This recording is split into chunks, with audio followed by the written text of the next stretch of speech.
It was supposed to be a quiet evening at the lake cabin. My wife and I were settling in with our newborn, the kind of peaceful night that makes all the effort of cabin life worthwhile.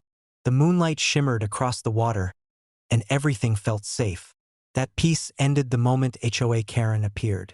I still remember the sound, the frantic pounding on the cabin door. She wasn't alone. Her usual self-righteous glare had been replaced by pure malice, and she carried a firearm. I froze for a split second, just enough to assess the situation.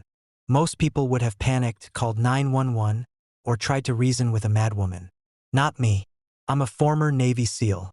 Every second counts, every movement matters, and panic is the enemy. The door burst open.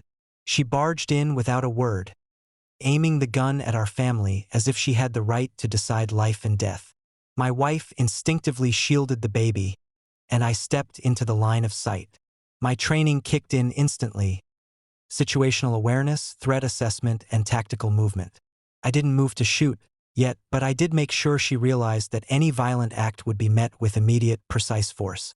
"Karen," I said calmly, my voice even but carrying authority. "You are trespassing on private property. Put the weapon down or you will be neutralized." Her eyes widened, not with fear, but with disbelief. She hadn't anticipated resistance, certainly not from someone with my background. She hesitated, wavering as I subtly moved into a position that covered both my wife and child. The tension was unbearable, but I kept my focus. She fired. One shot rang out, grazing the wall near our heads. The sound made my instincts sharpen further. I lunged forward, disarming her in a move so fast it might as well have been invisible to the untrained eye. The gun clattered across the floor, and I pinned her to the ground without causing permanent harm. The aftermath was a blur of law enforcement arriving, neighbors gawking from a safe distance, and my wife clutching our newborn, tears streaming down her face. When the sheriff finally got her restrained, she was still sputtering about HOA rights and enforcing the rules, completely oblivious that she had nearly committed a crime of the highest severity. As the deputies secured her in the patrol car, I finally allowed myself to breathe.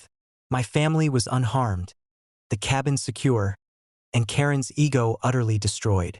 I explained to the officers the full context: her previous attempts at control, the property disputes, and the repeated threats. They listened carefully and documented everything. HOA Karen would now be facing not only criminal charges for attempted assault but a slew of civil consequences. Later, I spent the night reinforcing the cabin's security. Locks, surveillance cameras, reinforced doors. This was no longer about a petty HOA dispute, it was about the safety of my family. I also reviewed my tactical options, anticipating that Karen might attempt something else in the future. My Navy SEAL training ensured that every threat had a countermeasure, every escalation a preemptive solution. By sunrise, the lake was calm once more, and I held my newborn close, whispering promises of protection. Karen's actions had shown the limits of her recklessness, and more importantly, mine had shown the terrifying cost of underestimating me. The HOA saga was no longer just about property. It was about survival, vigilance, and the absolute consequences of crossing someone who had been trained for combat in every scenario. HOA Karen had learned a lesson that no paperwork, no self-proclaimed authority, and no entitlement could ever teach her. In my domain, her rules were meaningless, and her threats carried weight only in the courtroom, not in the real world where skill, preparation, and courage mattered most.